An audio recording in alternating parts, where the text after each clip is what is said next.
Hello and welcome to Kerbal Space Program.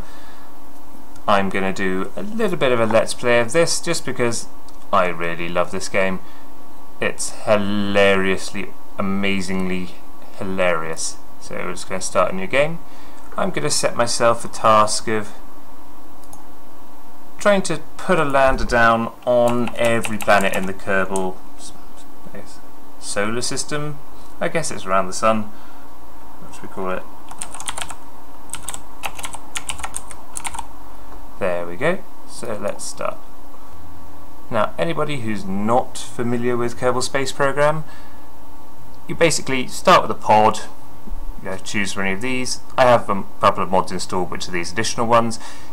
You can have manned ones, which are like airplane compartments. This one's a bit like the space shuttle, and then a couple of like nose cones.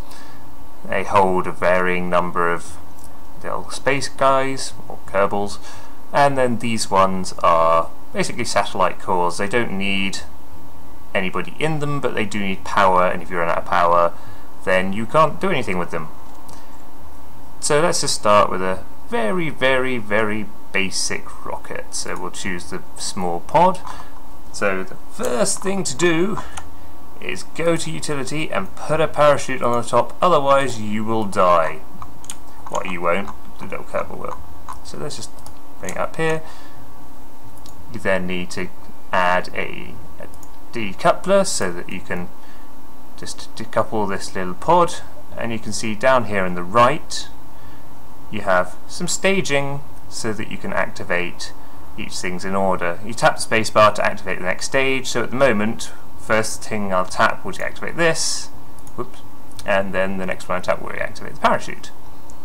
So if we get a fuel tank, pop it there, little engine, pop it there.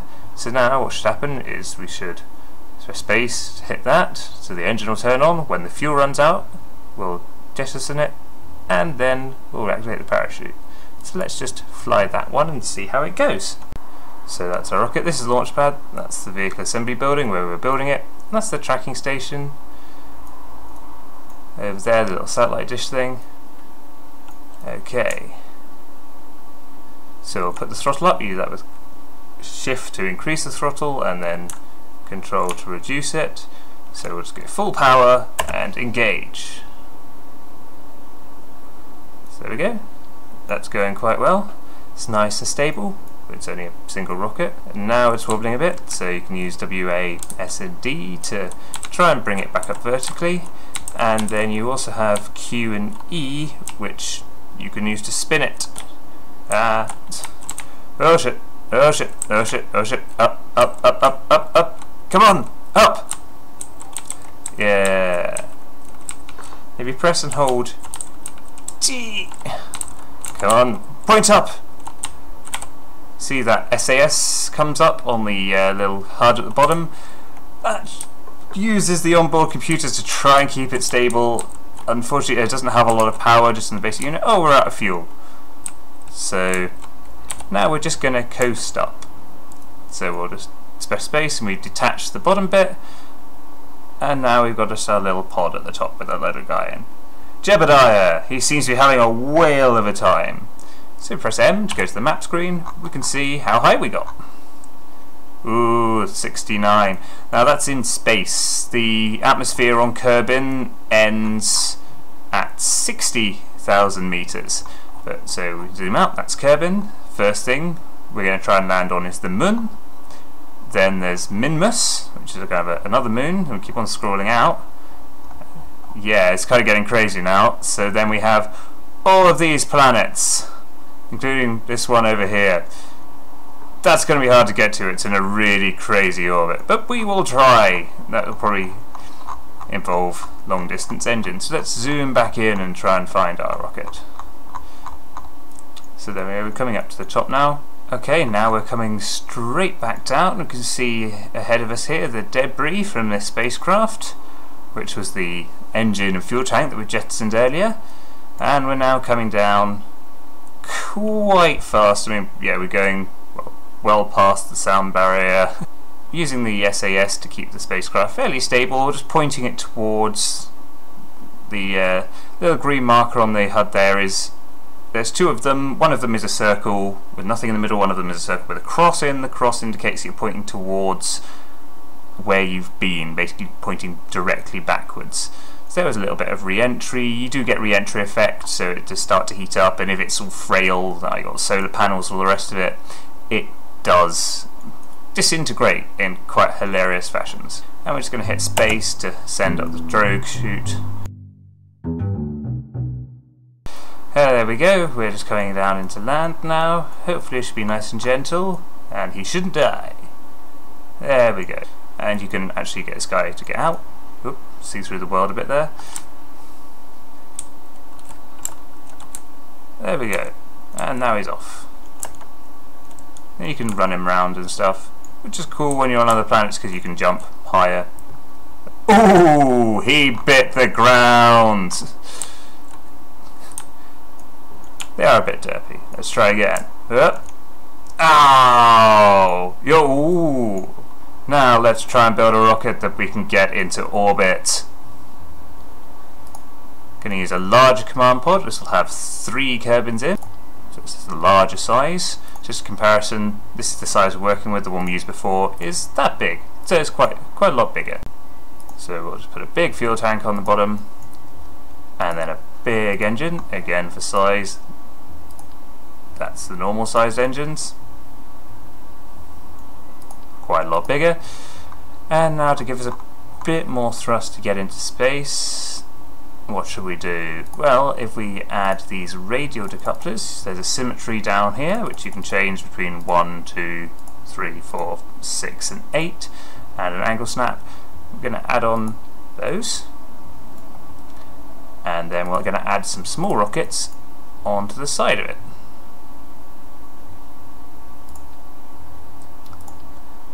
There we go. Now what's happened here is because we've added this one, then these decouplers, and then these ones are in a different stage than this main engine. So what you do is you click on it and then drag it down to this stage. So now when I press space, all those 5 engines will fire at once. These small ones will run out of fuel, and then I'll detach them with these radial decouplers here. And when this main tank runs out of fuel, use that one, and then the parachute to come back down. So let's see how that one goes. Alright, full throttle, go! Yeah, it's a little bit wobbly, but we can always point it back up, that's fine. Now, overheating. This is something that happens when you have engines in close proximity, and the large ones just in general, so we have to throttle down because, well, let's just show you what happens with the overheat. We'll just put the throttle up. Do-do-do-do-do, it's all going well. Do-do-do-do-do, overheat. Oh dear, that engine exploded. And that didn't do a lot of damage to the ship, but it can do. I've had things like 90% of the rocket blows up on launch because one little thing breaks and hits everything else, and then they all hit other things. So yeah, that's not going to get into space anymore. So abort it. There we go. So not quite full throttle this time, just about what, 75%, 80% throttle, and that should stop that big main engine from overheating. Oop, it is overheating a bit, but you can get, you know, if you want maximum power out of it, you can get it right to the edge of failing and just hold it there by slightly throttling down, but that should be alright there, I think. Yep, that's fine. So now Jebediah is having a world of time. Bill and Bob, to be fair, they're probably having a little bit of a diaper accident in there. They do seem a little bit afraid, and with good reason. This is an untested rocket that I built. And I'm not a rocket scientist. I just make things and then hope they don't blow up. That sounds fun, right? Ooh, we're in orbit. So there we go, that was the first decoupling. So it sent those flying off, which is nice and cool. And then seeing as there's no fuel in the main one, we may as well get rid of that one as well. So there we go. So we got really high, but we didn't orbit. So now we're just going to fast forward this until we get to the ground. Actually, this is a good time to introduce the warping. Oop, we're throttled up. once you get above certain altitudes, i.e. out of the atmosphere, you can use warping, and that allows you to warp to certain speeds depending on your altitude. So there it says you can't warp faster than 100 times speed under however high that was. So now we've come back down into the atmosphere. We do have this physics warp, which means all the controls are hypersensitive!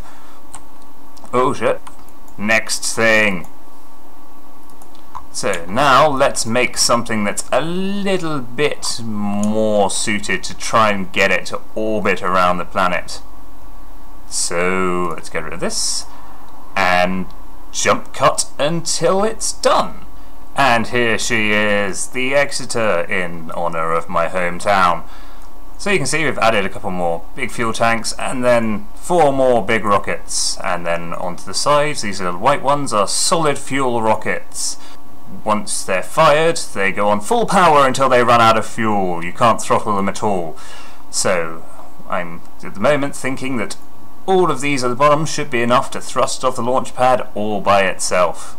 So we shall try this. It's screwed up! Okay, we'll have to...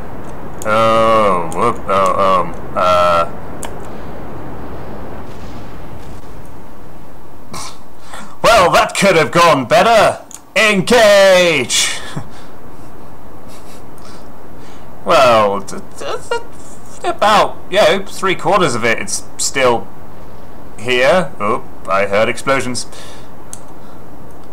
Now, the problem with this is that the... Oh, shit. Bit of debris going in the background there. Those are the solid rocket boosters still boosting. Now you can see I've attached these with structural pieces, these kind of bars to spread it out, and then these kind of wires that go across. Oh, we're spinning. Oh, we're spinning. Oh, it's fine, it's fine. Yeah, these wires kind of hold it all together a little bit stronger, because if you just kind of attach things to the side, once the rocket starts getting a bit big, they just tear off and then hit into other bits and take off large sections like I did there, or blow up the entire thing and kill everybody, which is also quite probable. Alright, so these external tanks are running out. Let's see how high we're going to get. Ooh, that's good. So now what we're going to do is add a maneuver. So what you can do is with your mouse, if you click on the blue line, which is your track, you can add a maneuver, and what you can do is these green ones is kind of more speed, this blue one is kind of changing the angle of the orbit. So if you want a really eccentric one, we want a nice circular one, so we'll just add more speed, so hopefully we get all the way around Kerbal. There we go. So what we want is for these to be about the same. There we go, 127, 112. Okay, so now on our little HUD thing, we actually have a marker to aim for, and a time, and an amount of speed that we have to gain. I'm not sure if we can do this, but we will try. And speed to the maneuver. As you can see, speeding changes. Whoops! Well, bollocks. And we're back. So what I've done is I've put all of the motors onto one thing, so hopefully now it shouldn't blow off the top bit. I've also added this piece just underneath the main capsule detachment, which is actually a SAS module, which enables the computer actually to exert some force, so hopefully this will keep it pointing upwards. So let's take off. Yes! Yes! Look at that. Imagine if you were sitting somewhere. No. They should probably put in stands like they have at NASA at Cape Kennedy. That would be cool, because then you could aim for them and kill them all. Or just give them a nice launch. Jebediah is loving it. Maybe they just drugged him up because they knew he would pass out or something. Alright, the solid fuel is gone, so we eject those. And yay, they didn't crash with us, so let's keep on going. Okay, now I'm actually making some progress. What I'm going to do is a gravity turn. So this is a low altitude turn to try and get our orbit to start with going at more of an orbit shape rather than just a straight up and down. So you can see now that effect is stretching out our orbital path. Not by a lot, I'll grant you, And we just have to make sure that the apoapsis is still going to go up and take us out of the atmosphere, because once you're in the atmosphere, that's a problem for a rocket. Add a maneuver there to again try and get an orbit. Oop, there we go. Oh, I missed it again. Well, bugger. Let's just point it up more. So the last thing we want to do is dip back into the atmosphere. Okay, and speed! And go. Ooh, I am terrible at this. Yeah, orbiting is not what I'm best at. Woo, orbit. So now we're in the dark side, so let's speed up until we run into the light. Don't walk into the light. I like the light. There we go. Ooh, nice little view over Kerbal there. So now, the problem is when we detach this, yeah, there we go, they're now stuck in space. And also, this debris is stuck in space. Debris, meh, either. So now we've done a spacewalk with our dude here. And you can get quite a long way from your stuff. You do have fuel and so forth. You have a light as well, I believe. And now he's stuck in space. And let's see if we can deorbit this guy.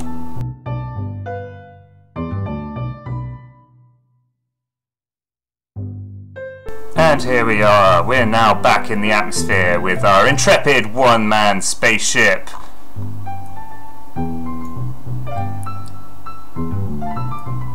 Taking all bets. Will he make it back alive? Well, let's speed up until we hit the ground and let's find out. Oh, re-entry. Ooh, that's gonna burn. Will he make it through? Ooh, that's gonna be 3rd-degree burns. He doesn't seem too unhappy about it. He died. See you next week. Oh, and quickly, before I forget, I will try and link the mods that I'm using in the description box below.